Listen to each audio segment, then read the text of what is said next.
ഇത് ഇന്നലെ മുതൽ നമ്മൾ വാർത്തകളിൽ കാണുന്നതും അദ്ദേഹം പ്രസ്താവിക്കുന്നതും ബഹുമാനപ്പെട്ട വിദ്യാഭ്യാസ മന്ത്രി പ്രസ്താവിക്കുന്നത് ഇങ്ങനെയാണ്. സ്കൂൾ മെയിലിലോട്ട് അധികാരികൾ ആവശ്യപ്പെട്ടതനുസരിച്ച് നോട്ടീസ് വിട്ടിട്ടുണ്ട്. പക്ഷേ ഇന്നലെ മുതൽ നമ്മൾ മെയിൽ ഓപ്പൺ ആയിട്ട് ഇട്ട് തന്നെ ഇരിക്കുകയാണ്. പക്ഷെ നമ്മളൊന്നും റിസീവ് ചെയ്തിട്ടില്ല. ഇന്നലെ കോൾ ചെയ്തു. എവിടെ നിന്നാണോ കോൾ വന്നത് അവിടേക്ക് തന്നെ ഞാൻ 2-3 പ്രാവശ്യം കോൾ ചെയ്യുകയുണ്ടായി. ഒരു റിപ്ലൈയും വന്നില്ല. തിരിച്ച് ഇന്ന് രാവിലെ ഞാൻ DD ഓഫീസിൽ നിന്ന് ഒരു വാട്സപ്പ് മെസ്സേജ് ഉണ്ടായിരുന്നു. ഒരു മെയിൽ അറ്റാച്ച് ചെയ്തിട്ടുണ്ട്. സ്കൂൾ മെയിൽ ഐഡിയിലോട്ട്, ഒഫീഷ്യൽ സ്കൂൾ മെയിൽ ഐഡിയിലോട്ട് മെയിൽ വിട്ടിട്ടുണ്ട്. അതിന് ഉടനെ തന്നെ റിപ്ലൈ തരണം. അപ്പം ഞാൻ അങ്ങോട്ട് പറയുന്നുണ്ട്, ഞങ്ങൾക്ക് ഇതുവരെയും റിസീവ് ചെയ്തിട്ടില്ല. ഒരു 9:15 ആ ടൈമിലാണ് ഞങ്ങൾ സ്കൂൾ മെയിലിൽ ഇങ്ങനെ ഒരു നോട്ടീസ് റിസീവ് ചെയ്യുന്നത്. അതിന് പ്രകാരം ബഹുമാനപ്പെട്ട വിദ്യാഭ്യാസ മന്ത്രി അഭ്യർത്ഥിച്ചതിന് പ്രകാരം നമ്മളത് റിപ്പോർട്ട് കറക്റ്റ് 11 മണിയായപ്പോൾ തന്നെ അത് സബ്മിറ്റ് ചെയ്തു. എന്തായാലും എനിക്കിവിടെ പറയാനുള്ളത്, AEO ആണ് നമ്മുടെ ഇവിടെ വന്ന് അതിനുള്ള കാര്യങ്ങളും നമ്മൾ ഓരോരുത്തരെയും വിളിച്ച് സംസാരിക്കുകയും കുട്ടിയെയും പാരന്റിനെയും എല്ലാവരെയും ഇതിന് അധികാരപ്പെട്ട എല്ലാവരെയും വിളിച്ച് സംസാരിക്കുകയും ചെയ്തു.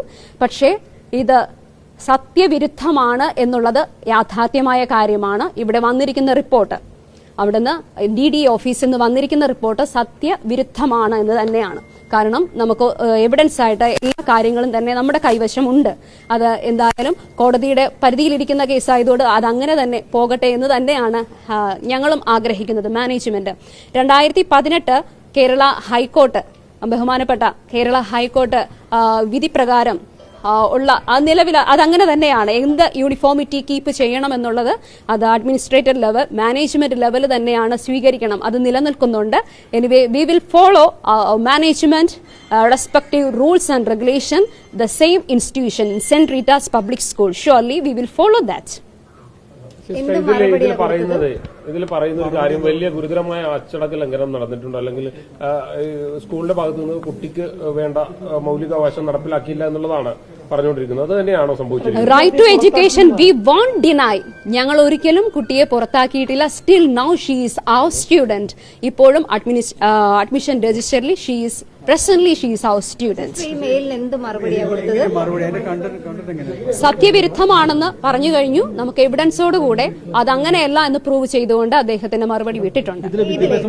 ഈ മതപരമായ ഒരു അവകാശം, മൗലികമായ അവകാശമാണ്, ഭരണഘടനാപരമായ അവകാശമാണ്. ആ അവകാശത്തെയാണ് ലംഘിക്കുന്നത് എന്നുള്ളതാണ് പറയുന്നത്. അപ്പം മൗലിക അവകാശത്തിന് അപ്പുറമായി മറ്റൊരു അവകാശമില്ല, റൂളില്ല എന്നുള്ളതാണ് വിദ്യാഭ്യാസ മന്ത്രി പറയുന്നത്. അപ്പൊ ഭരണഘടനയെ അനുസരിക്കാൻ ബാധ്യസ്ഥമാണ് എന്നുള്ളതാണ് വിദ്യാഭ്യാസ മന്ത്രി പറയുന്നത്. ഇതില് കൂടുതലായിട്ടും വേറെ പറയാനുള്ളത്, കോടതി എന്താണോ നമുക്ക് തന്നിരിക്കുന്നത് ദാറ്റ് ഇസ്.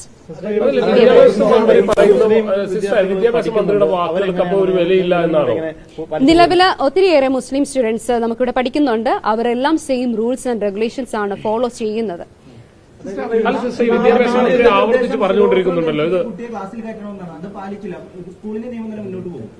അത് പ്രിസ്ക്രൈബ് ചെയ്തിരിക്കുന്നത് ഓൾറെഡി നമ്മുടെ കുട്ടിയുടെ പിതാവ് ഇന്നലെ ന്യൂസ് ചാനലുകൾക്ക് അദ്ദേഹം പരസ്യമായി തന്നെ ഒരു പ്രസ്താവന കൊടുത്തിട്ടുണ്ട്. ഞങ്ങൾ സ്കൂളിന്റെ നിയമത്തിനോട് ചേർന്ന് പ്രവർത്തിക്കും എന്നുള്ള ഒരു പ്രസ്താവന കൊടുത്തിട്ടുണ്ട്. ഞങ്ങൾ ഇതുവരെയും പാരന്റിനെ മീറ്റ് ചെയ്തിട്ടില്ല. സൂൺ ഉടനെ തന്നെ പാരന്റിനെ മീറ്റ് ചെയ്യും. ഇപ്പോൾ നമുക്ക് DD ഓഫീസിൽ നിന്ന് ഒരു കോള് വന്നിട്ടുണ്ട്. നമ്മൾ അവർ അഭ്യർത്ഥിച്ചതിന് പ്രകാരം DD ഓഫീസിൽ 11 മണിക്ക് നമ്മൾ മെയിൽ വിട്ടിട്ടുണ്ട്. അദ്ദേഹം വിളിച്ചു പറയുന്നത് അത് ആ മെയിൽ അവിടെ ഇരുന്നോട്ടെ. Anyway we have to get the respond of the parents.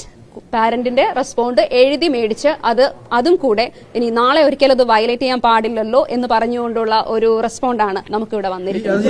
ഹിജാബ് ധരിക്കാൻ കുട്ടിക്ക് അവകാശം കൊടുക്കില്ല എന്നുള്ളതാണോ? എന്താണ് സ്കൂൾ മാനേജ്മെന്റ് തീരുമാനിച്ചിരിക്കുന്നത്?